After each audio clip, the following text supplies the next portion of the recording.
Sir നമസ്കാരം. നമസ്കാരം. പണ്ടേ ദുർബല പോരെങ്കിൽ ഗർഭിണി എന്നൊരു ചൊല്ല് മലയാളത്തിലുണ്ട്. അതായത് തീരെ ആരോഗ്യമില്ലാത്ത, മാനസികവും ശാരീരികവുമായി ഒന്നിനെയും ചെറുത്ത് നിൽക്കാൻ സാധിക്കാത്ത ഒരുവൾ, അങ്ങനെയുള്ള ഒരാൾ ഗർഭിണി കൂടി ആയിക്കഴിഞ്ഞാൽ വീണ്ടും അത് കൂടുതൽ അവശ നിലയിലേക്ക് അവരെ കൊണ്ടു ചെന്നെത്തിക്കും. അതാണ് ആ ഒരു ചൊല്ലിൻ്റെ പൊരുൾ. ഏതാണ്ട് ഇതുപോലെ ആയിരിക്കുന്നു പിണറായി വിജയൻ്റെ അവസ്ഥ. കാരണം 2026 നിയമസഭാ തെരഞ്ഞെടുപ്പിൽ 8 നിലയിൽ പൊട്ടി 3.0 ആവർത്തിച്ച് തുടർഭരണം നടത്തുമെന്ന് പറയുന്ന സ്ഥാനത്താണ് 99 സീറ്റ് ഉണ്ടായിരുന്ന രണ്ടാം പിണറായി വിജയൻ സർക്കാരിൻ്റെ കാലത്ത് നിന്നും ഇടതുപക്ഷം 2026 തെരഞ്ഞെടുപ്പ് കഴിയുമ്പോൾ കേവലം 35 സീറ്റിലേക്ക് മാറുന്നതാണ് നാം കണ്ടത്. അതും ഇടതുപക്ഷത്തിൻ്റെ സീറ്റാണ്. CPM-ൻ്റെ സീറ്റ് എണ്ണുമ്പോൾ പിന്നെയും കുറഞ്ഞു വരും. ഈ സാഹചര്യത്തിൽ മൃഗീയ ഭൂരിപക്ഷത്തോടുകൂടി അധികാരത്തിൽ വന്ന വി.ഡി. സതീശൻ മുഖ്യമന്ത്രിയായി നേതൃത്വം നൽകുന്ന സർക്കാരിനെ ഒരു തരത്തിലും പ്രതിരോധിക്കാൻ പ്രതിപക്ഷ നേതാവായ പിണറായി വിജയനോ ഇടതുപക്ഷത്തിനോ സാധിക്കുന്നില്ല. ഇടതുപക്ഷത്തിന് ഉള്ളിൽ തന്നെ പ്രതിപക്ഷ ഉപനേതൃസ്ഥാനത്തെ ചൊല്ലി CPM-ഉം CPI-യും തമ്മിൽ കലഹം നടക്കുന്നു. അവിടെ തന്നെ ഒരു അനൈക്യമുണ്ട്. ഇതുവരെയും ഇടതുപക്ഷത്തിൻ്റെ പാർലമെൻ്ററി പാർട്ടി യോഗം വിളിക്കാൻ അവർക്ക് അതിനാൽ തന്നെ സാധിച്ചിട്ടുമില്ല.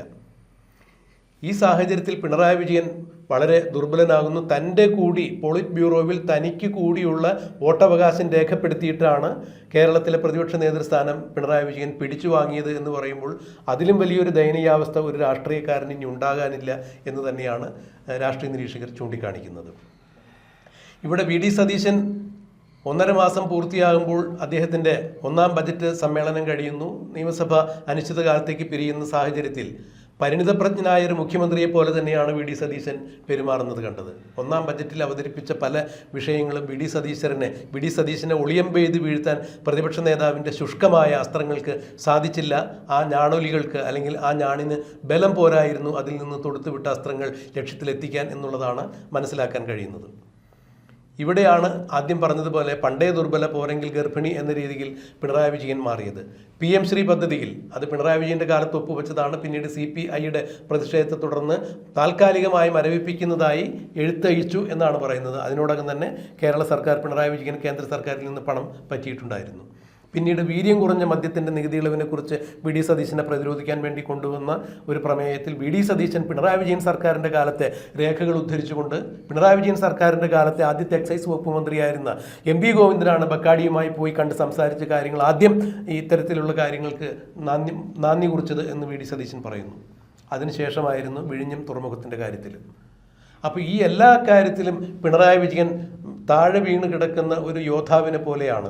അതായത് ഇനി ശരീരത്തിൽ അസ്ത്രമേൽക്കാൻ എവിടെയും 1 ഇഞ്ച് സ്ഥലം പോലുമില്ല. ചോരയൊലിച്ച് എഴുന്നേക്കാൻ വയ്യാതെ ആപതായി കിടക്കുമ്പോൾ വീണതില്ലോ കിടക്കുന്നു ധരണിയിൽ ശോണിതവും അണിഞ്ഞ് അയ്യയ്യോ എന്ന് കുഞ്ചൻ നമ്പ്യാർ പാടിയതുപോലെ ഇനി ഒരിക്കലും പിടിച്ചു നിൽക്കാൻ പറ്റാത്ത അവസ്ഥയിൽ പണ്ടേ ദുർബല പോരെങ്കിൽ ഗർഭിണി എന്ന രീതിയിൽ പിണറായി വിജയൻ മാറിയിരിക്കുന്നു. CPM-ൻ്റെ കേന്ദ്ര കമ്മിറ്റി യോഗം കഴിയുമ്പോഴും പിണറായി വിജയനെതിരെ വിഴിഞ്ഞ ഉൾപ്പെടെയുള്ള കാര്യങ്ങളിൽ EP ജയരാജനെ പോലുള്ള ആളുകൾ എതിർ അഭിപ്രായങ്ങൾ രേഖപ്പെടുത്തുന്നു. ഇവിടെ എനിക്ക് രാജ്മോഹൻ സാറിനോട് ചോദിക്കാനുള്ളത്, വളരെ അടുത്തു നിന്ന് രാഷ്ട്രീയത്തെ വീക്ഷിക്കുകയും വർഷങ്ങളോളം രാഷ്ട്രീയ നിരീക്ഷകനായി പലപ്പോഴും തെരഞ്ഞെടുപ്പ് കാലത്തും അല്ലാതെയുമെല്ലാം ഓരോരോ പ്രസ്ഥാനങ്ങളെക്കുറിച്ച് എഴുതുകയും വിശകലനം ചെയ്യുകയും ചെയ്തിട്ടുള്ള ഒരു മാധ്യമപ്രവർത്തകൻ എന്ന രീതിയിലും പിണറായി വിജയൻ എന്ന CPM-കാരൻ്റെ, പിണറായി വിജയൻ എന്ന രാഷ്ട്രീയ നേതാവിൻ്റെ, പിണറായി വിജയൻ എന്ന പ്രതിപക്ഷ നേതാവിൻ്റെ ഭാവി ഇനി എന്തായിരിക്കും? നമുക്ക് പിണറായി വിജയനെ കാണണമെങ്കിൽ ആദ്യം 1967 K. കരുണാകരനെ കാണണം. കേരളത്തിൻ്റെ രാഷ്ട്രീയ തെരഞ്ഞെടുപ്പ് ചരിത്രത്തിൽ നിയമസഭാ അംഗങ്ങളുടെ എണ്ണം വെച്ചാണ് അസസ് ചെയ്യുന്നതെങ്കിൽ കോൺഗ്രസ് നേരിട്ട ഏറ്റവും വലിയ തിരിച്ചടി 1967 9 കോൺഗ്രസ് MLA-മാർ മാത്രമാണ് ഉണ്ടായിരുന്നത്. അന്ന് സപ്തകക്ഷി മുന്നണി എന്ന് പറഞ്ഞ് കിട്ടാവുന്ന എല്ലാ പാർട്ടികളെയും കൂട്ടി യോജിപ്പിച്ചുകൊണ്ട് ഒരു മുന്നണി ഉണ്ടാവുകയും കണ്ണിലെ കൃഷ്ണമണി പോലെ ആ മുന്നണി കാത്തു സൂക്ഷിക്കുക എന്ന് പറഞ്ഞ് EMS-ൻ്റെ ദൃഢപ്രതിജ്ഞയോടെയാണ് ആ മുന്നണി അധികാരമേറ്റത്. ആ മുന്നണി എതിർക്കാനുണ്ടായിരുന്നത് കരുണാകരൻ്റെ ലീഡർഷിപ്പിലുള്ള ഏതാനും കോൺഗ്രസ് MLA-മാരായിരുന്നു. കരുണാകരൻ പോലും അന്ന് അത്ര അറിയപ്പെടുന്ന ഒരു നേതാവായിരുന്നോ എന്ന് ചോദിച്ചാൽ അല്ല എന്ന് പറയേണ്ടി വരും. വ്യാപകമായി അറിയപ്പെടുന്ന നേതാവായിരുന്നില്ല.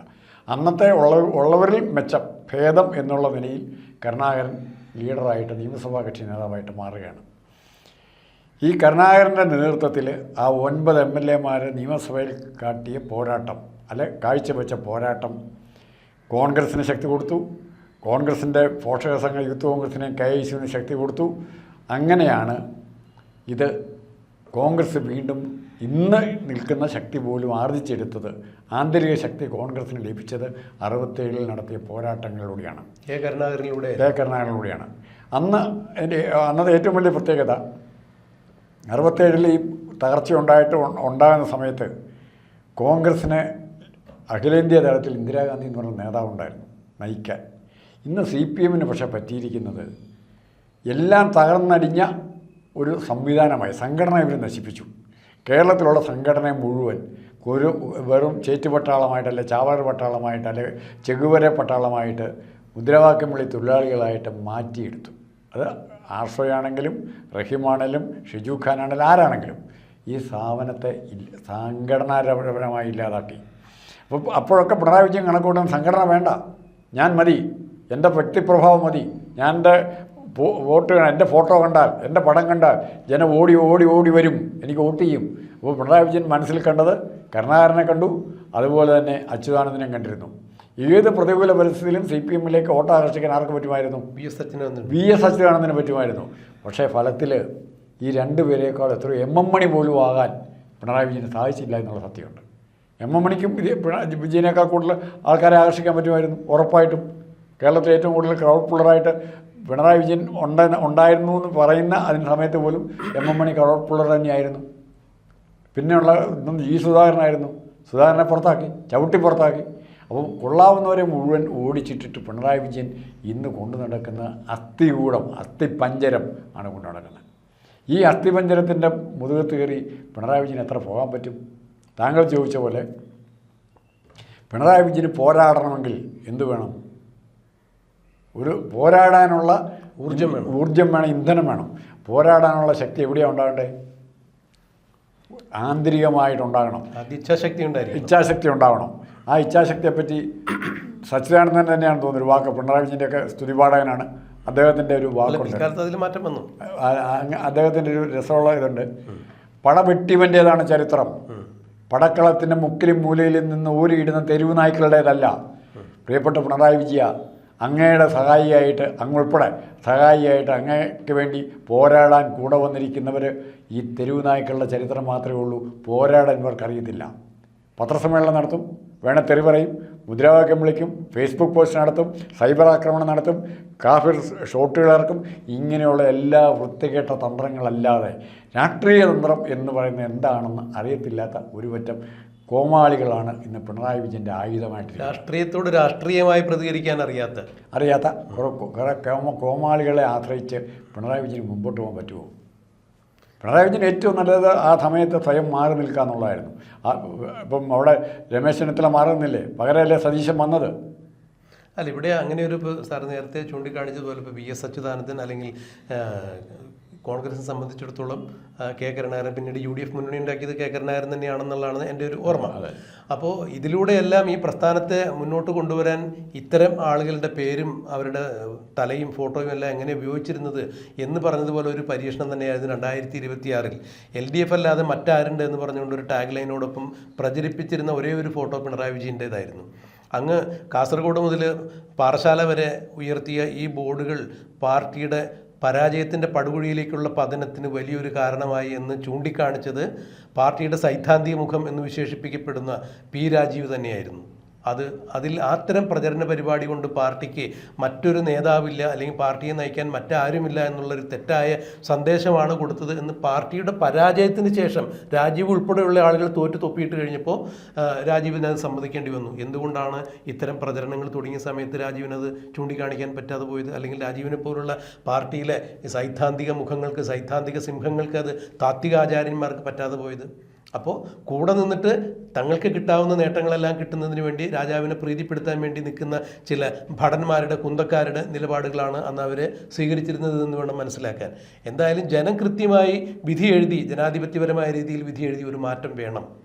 ആ മാറ്റത്തിന് വേണ്ടിയാണ് കമ്മ്യൂണിസ്റ്റിലെ യഥാർത്ഥ കമ്മ്യൂണിസ്റ്റ് വിശ്വാസികളടക്കമുള്ള ആളുകൾ പയ്യന്നൂരിലും തളിപ്പറമ്പിലും അമ്പലപ്പുഴയിലും എല്ലാം വോട്ട് ചെയ്തത്. ഈ ഫാക്ടർ കേരളം മുഴുവൻ ആഞ്ഞടിച്ചു. 1 കോടിയിൽ പരം വോട്ടുകൾ UDF അധികം കിട്ടി എന്ന് പറയുമ്പോൾ ആ വോട്ടുകളെല്ലാം ചോർന്നു പോയത് CPM വോട്ടുകളാണ്.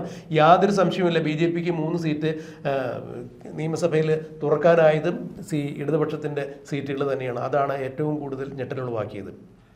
അപ്പോൾ ഇതെല്ലാം കൂട്ടി വായിക്കുമ്പോൾ ഇത്രത്തോളം വലിയ പരാജയത്തിന് ആക്കം കൂട്ടിയത് പിണറായി വിജയൻ എന്ന നേതാവിൻ്റെ കെടുകാര്യസ്ഥത, MV ഗോവിന്ദൻ എന്ന പാർട്ടി സെക്രട്ടറിയുടെ അജ്ഞത, ഇതാണ് ചൂണ്ടിക്കാണിക്കപ്പെട്ടത്. കൂടാതെ പിണറായി വിജയൻ്റെ മകളുമായി അടുത്ത കാലത്ത് ഉയർന്നു വന്ന CMR എക്സാലോജിക് എന്ന കമ്പനി ഇടപാടിൽ കേന്ദ്ര അന്വേഷണ ഏജൻസികൾ വരെ പിണറായി വിജയൻ്റെ വീട് റെയ്ഡ് ചെയ്യുന്നതും വീണയുടെ പാസ്ബുക്ക് കണ്ടുകിട്ടുന്നതും ബാങ്ക് അക്കൗണ്ട് മരവിപ്പിക്കുന്നതുമെല്ലാം കണ്ട ഒരു കേരളം.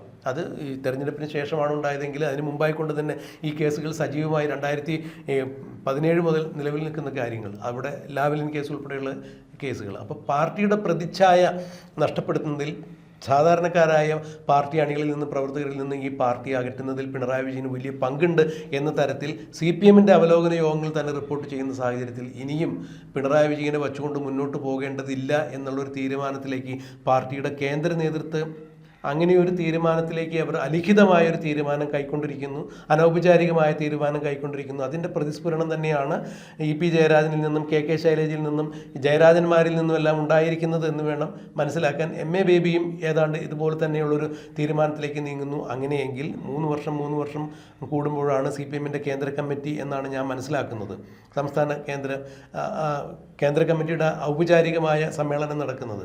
ഈ സമയം വരെ ആയിരിക്കും മിക്കവാറും പിണറായി വിജയൻ്റെ പ്രതിപക്ഷ സ്ഥാനം നിലനിൽക്കുക എന്നുള്ളതാണ് പറയപ്പെടുന്നത്. എന്തായാലും ഒരു കാര്യം തീരുമാനമായിരിക്കുന്നു എന്ന് പറഞ്ഞു കേൾക്കുന്നു. CPM പിണറായി വിജയൻ എന്ന ഏകഛത്രാധിപതിയുടെ യുഗം അവസാനിച്ചിരിക്കുന്നു. തിരുവായ്ക്ക് എതിർവായില്ലാത്ത രീതിയിൽ പാർട്ടിയെയും ഭരണത്തെയും തൻ്റെ കൈപ്പിടിയിൽ ഒതുക്കിക്കൊണ്ടുപോയിരുന്ന ധാർഷ്ട്യക്കാരനായ, അഹങ്കാരിയായ, തന്നിഷ്ടക്കാരനായ, തൻപ്രമാണക്കാരനായ പിണറായി വിജയൻ എന്ന നേതാവ് CPM അസ്തമിച്ചിരിക്കുന്നു എന്ന് വേണം മനസ്സിലാക്കാൻ. ഒരു കാര്യം കൂടെ പറഞ്ഞിട്ട് നിർത്താം. പറയൂ. താങ്കളുടെ സ്വപ്നം മനോഹരമായിരിക്കുന്നു. പക്ഷേ ഈ സ്വപ്നം കാണാൻ തുടങ്ങുമ്പോൾ പകരം ആരെ എന്നുള്ള ചോദ്യം എല്ലാ കമ്മ്യൂണിസ്റ്റ് പാർട്ടി പ്രവർത്തകൻ്റെ മനോമുഖത്തിൽ വരും. അവിടെ നോക്കുമ്പോൾ ഇരുട്ട് മാത്രമേ ഉള്ളൂ. അവിടെയാണ് പിണറായി വിജയൻ്റെ വിജയവും. അപ്പോൾ CPM ഇരുട്ടിൽ ആഴ്ത്തിക്കൊണ്ട് പിണറായി വിജയൻ വെട്ടിമാറ്റാൻ ആരും തയ്യാറാവില്ല എന്നുള്ളത് പിണറായി വിജയൻ ധരിക്കുന്നുണ്ടെങ്കിൽ വീണ്ടും പിണറായി വിജയൻ തന്നെ തലപ്പത്തുണ്ടാകുമെന്ന് രാജ്മോഹൻ സാറ് പറയുന്നു. തീർച്ചയായും അങ്ങനെയാണോ സംഭവിക്കുക എന്നുള്ളത് നമുക്ക് കണ്ടറിയാൻ കാത്തിരിക്കാം.